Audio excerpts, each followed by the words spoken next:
박근혜 후보가 당선되면서 산업기술박물관 울산 유치 등 지역 10대 공약이 탄력을 받을지 주목됩니다. 박근혜 후보가 당선되면서 울산 지역 정가에도 많은 변화가 예상됩니다. 대선을 마친 지역 정가는 일제히 선대위 해단식을 갖고 시민들의 지지에 감사하다고 밝혔습니다. 생산직 전환을 신청한 현대자동차 사무직 직원 가운데 138명이 다음 달 2일부터 생산 현장에 투입됩니다. 여러분 안녕하십니까? 12월 21일 금요일 UBC 굿모닝 울산입니다. 동지인 오늘 울산지방은 남해상을 지나는 저기압의 영향으로 오전부터 비가 내리겠습니다. 예상 강수량은 오늘 밤까지 10에서 30mm입니다. 아침 최저기온은 영하 0.5도, 낮 최고기온은 6도로 하루 종일 춥겠습니다. 내일은 찬대륙 고기압의 영향으로 가끔 구름 많은 날씨를 보이겠고 아침 최저 2도, 낮 최고 7도로 오늘보다 기온이 다소 오르겠습니다. 제18대 대선에서 새누리당 박근혜 후보가 울산에서 역대 최고인 59.8%를 득표했습니다. 대선이 보수와 진보 그리고 세대 간 대결 구도로 치러지면서 울산은 역대 두 번째로 높은 투표율을 기록했습니다. 이다루 기자입니다. 전국 득표율 51.6%인 새누리당 박근혜 후보는 울산에서 59.8%를 얻었습니다. 마의 55% 벽을 돌파하며 울산에서 역대 최고 득표율을 기록했습니다. 민주통합당 문재인 후보를 무려 20%포인트 차이로 이겼습니다. 중구에서는 박 후보가 62.6%를 얻었고 문 후보는 37%를 득표하는 데 그쳤습니다. 남구에선 박 후보가 61.4%, 문 후보가 38.2%를 얻었습니다. 동구에선 박 후보 55.2%, 문 후보 44.3%의 득표를 보였습니다. 북구에선 박 후보 53.8%, 문 후보 45.8%였습니다. 문 후보는 북구에서 가장 높은 득표율을 기록했습니다. 울주군에선 박 후보 62.9%, 문 후보 36.6%였습니다. 박 후보는 울주군에서 가장 높은 득표율을 기록했습니다. 박 후보가 5개 구군에서 모두 승리한 겁니다.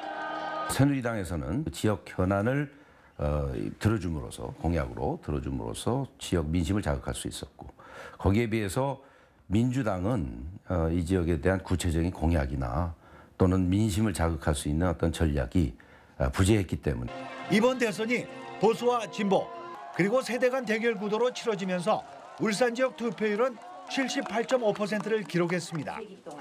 울산 지역 역대 선거 사상 두 번째로 높고 전국 평균 75.8%보다도 3%포인트 가까이 높은 겁니다.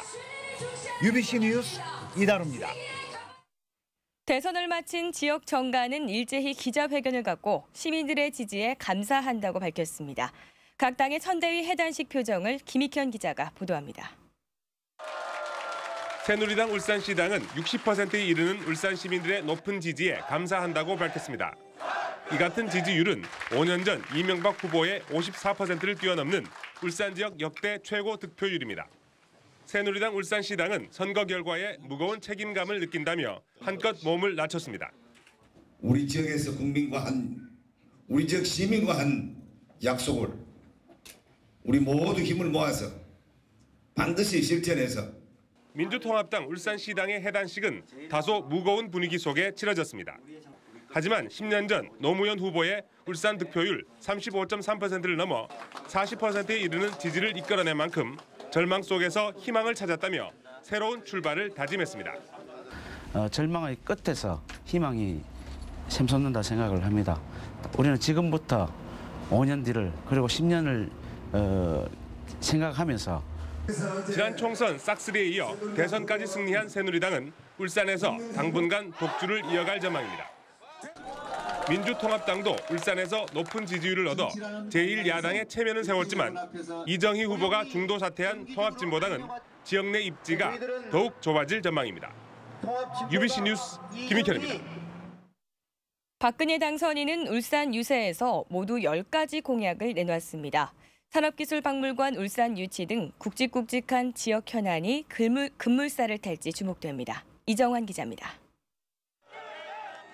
박근혜 당선인이 제시했던 울산 공약은 모두 10가지. 이 가운데 가장 무게를 둔 건 국립산업기술박물관 울산 설립입니다. 우리 산업화의 역사를 보관하고 미래의 이정표를 제시할 국립산업기술박물관 울산에 우뚝 세워야 합니다. 박 당선인은 또 지역 최대 현안인 반부대 암각화 문제 해결 의지를 분명히 했고 석유화학단지 안전을 위한 안전관리 종합 시스템 구축도 약속했습니다. 울산의 미래 신성장 동력으로는 친환경 전기자동차 산업과 동북아 오일 허브 육성 등 기존 주력 산업을 고도화시키는 청사진을 제시했습니다. 저는 울산을 동북아 오일 허브로 육성해서 울산의 미래와 대한민국의 성장 동력을 확실하게 키우겠습니다. 특히 국립산재재활병원 설립과 유니스트의 울산과기원 전환은 정부와의 협의를 거쳐 이미 추진에 들어간 것으로 알려졌습니다.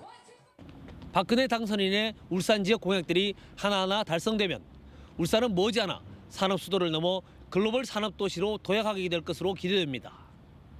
UBC 뉴스 이정환입니다. 울산은 고 박정희 대통령은 물론 박근혜 당선인과도 깊은 인연이 있습니다.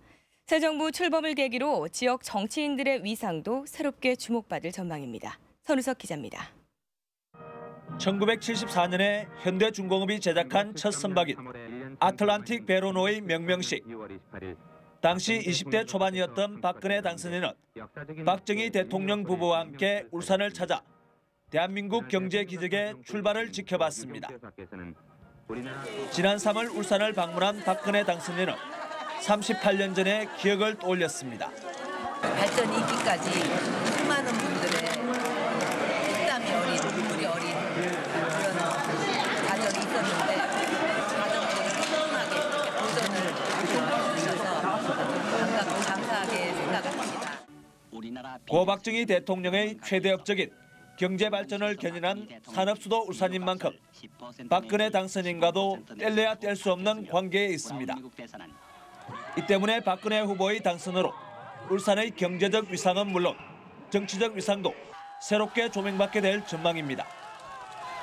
울산이 정치적 고향인 정몽준 전 대표는 이번 선거에서 공동선대위원장을 맡아 큰 역할을 한 만큼 앞으로 운신의 폭이 더욱 넓어질 전망입니다. 새 정부 출범 이후 3선 임기를 마치게 되는 박명우 시장의 역할론에도 관심이 쏠리고 있습니다. 울산 지역 친박교회 자장으로 울산 선대위원장을 맡았던 정가변 의원과 원내 수석 부대표를 맡고 있는 김기현 의원도 향후 행보가 탄력을 받을 거란 전망입니다. UBC 뉴스 선우석입니다. 이번 대선에서 선거 결과 못지않게 방송사 출구조사의 정확도가 관심사였는데요. 울산은 지난 4월 총선 때와 마찬가지로 출구조사가 적중했습니다. 송장석 기자입니다. 기다려보시죠. 방송 3사의 공동 출구조사 결과가 발표된 시각. 승리가 예상된 새누리당 시당에선 일제히 환호성이 터져나오고 민주통합당엔 침묵이 흐릅니다. 각 당의 희비가 엇갈리게 했던 방송사 출구조사가 울산에선 거의 100% 가까운 적중률을 보였습니다. 59.9%와 39.9%로 예측된 두 후보의 실제 득표율은 59.8%와 39.8%. 두 후보 모두 0.1%씩밖에 차이가 나지 않았습니다. 불과 11군데 투표소에서 실시한 출구조사가 88만 울산 유권자의 표심을 그대로 읽어낸 겁니다. 지난 4.11 총선 때도 남국앞 이채익 후보의 경우 출구조사 결과와 최종 득표율이 한치 오차 없이 적중했고 중구 정가균, 남구을 김기현 후보도 0.1%포인트 차이에 불과했습니다. 울산이 여당을 지지하는 분들하고 다른 지역 대비 야당세가 좀 강한 편이잖아요. 진보적인 성향 분들하고 보수적 성향 분들 솔직하게 좀 이야기를 하고 또 그런 편인 것 같습니다. 지지 성향이 뚜렷하고 청장년층 유권자가 많은 울산에서만큼은 출구조사가 제 역할을 톡톡히 하고 있습니다. UBC 뉴스 송정섭입니다. 전국 시도의회 의장협의회가 오늘부터 1박 2일 일정으로 울산에서 열립니다. 오늘 회의에서는 고등법원 원해재판부와 가정법원 울산 설치 결의안과 해양수산부 부활 촉구 결의안 등 8개 안건을 처리할 예정입니다. 특히 시도의회의 인사권 독립을 위한 법령 개정도 건의할 계획이어서 향후 정치권의 움직임이 주목됩니다. 다음은 경제계 소식 알아보는 경제 이모 전무입니다. 경남은행은 울산 홍보팀을 지역공원 홍보팀으로 승격하는 등 조직 일부를 개편했습니다. 또 정기 인사를 통해 양산지점 김영희 지점장과 영업부 지성효 부장을 본부장으로 선임하는 등 임직원 302명을 전보 발령했습니다. 삼성 SDI가 폴리실리콘 계열의 결정형 태양전지 사업을 재검토하기로 했습니다. 이는 어려운 태양광 시장 환경에 대처하기 위한 것으로 SDI는 2세대 태양광 기술로 꼽히는 방막형 기술 개발에 집중할 방침인 것으로 알려졌습니다. 현대자동차는 올해 가장 헌신적인 사회공헌 활동을 펼친 단체와 개인을 선정해 포상했습니다. 단체 부문 최우수상은 교통질서봉사회가 수상했으며 우수상은 보훈회가, 개인 부문은 김진학, 안병일, 김유색, 이명채 씨가 각각 수상의 영예를 안았습니다. 현대호텔 울산이 새 해돋이 관광객을 위해 동해안 해돋이 패키지를 마련했습니다. 이 상품에는 1월 1일 미포만 방파제에서의 해돋이 관광과 가훈 써주기 등 소원 성취 이벤트 등도 포함되어 있습니다. 환율 하락 등 악재에도 불구하고 지난달 울산 지역 수출이 지난해 같은 기간보다 5.1% 증가한 82억 2천만 달러를 기록했습니다. 울산세관은 조선업종 부진에도 불구하고 유류와 기계류를 중심으로 완만한 회복세를 보이면서 울산의 무역 수지는 9개월 연속 흑자를 유지하고 있다고 밝혔습니다. 현대자동차 사무직 직원 138명이 생산직으로 전환됩니다. 현대자동차는 이달 초까지 생산직으로 전환을 신청한 사무직 173명에 대해 건강 등을 검토한 결과 138명을 생산직으로 전환하기로 결정했습니다. 이들은 오는 24일부터 현장 실습에 들어가 다음 달 2일부터 생산직으로 일하게 됩니다. 지난 14일 침몰한 석정 36호 실종자에 대한 수색이 8일째 이어지고 있지만 추가 발견 소식은 전해지지 않고 있습니다. 해경은 실종자들이 조류에 떠내려갔을 가능성이 있을 것으로 보고 경비함정 21척을 동원해 수색 범위를 넓혀 밤샘 수색에 나섰지만 실종자를 발견하지 못했다고 밝혔습니다. 한편 어제부터 시작된 석정 36호 기름 이송 작업은 이르면 오늘쯤 마무리될 것으로 보이며 울산항만청은 오늘 중으로 인양 방법을 결정할 계획입니다. 울산지법은 현대중공업이 독자 개발한 이동식 발전설비 기술을 빼돌린 혐의로 두산엔진 상무 54살 이모 씨에게 징역 1년을, 부장 58살 장모 씨 등 3명에게 징역 10개월의 실형을, 범인에 대해서는 벌금 20억 원을 선고했습니다.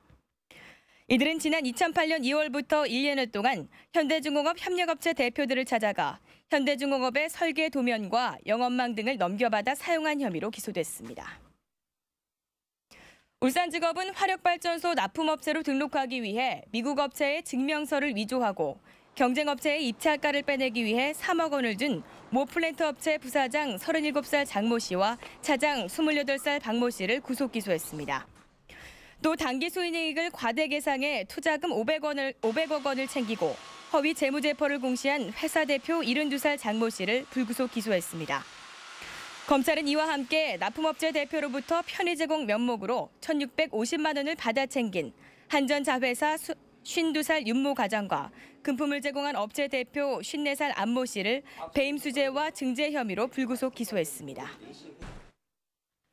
울산지법은 국보 147호 천전리 각석 낙서 사건의 범인이라고 수사했던 17살 고교생은 결정적인 증거가 없어 혐의도 없다며 기소하지 않기로 했습니다. 서울에 사는 이 고교생은 지난 2010년 수학여행을 와서 각석 중간 부분에 낙서를 한 혐의로 입건됐지만 혐의를 부인했고 검찰과 경찰 모두 결정적인 증거를 찾지 못했습니다. 울산지법 제3형사부는 강제추행 등의 혐의로 기소된 51살 장모 씨에게 징역 1년 6개월을 선고하고 개인정보 5년간 공개, 위치 추적 전자장치 5년간 부착을 명령했습니다. 강제추행죄로 징역 1년 6개월에 5년간 전자발찌 부착 명령을 선고받고 지난 3월 출소한 장 씨는 5개월 만인 지난 8월 버스 정류장에 서 있는 여고생의 다리를 만지는 등 강제추행한 혐의로 또다시 기소됐습니다.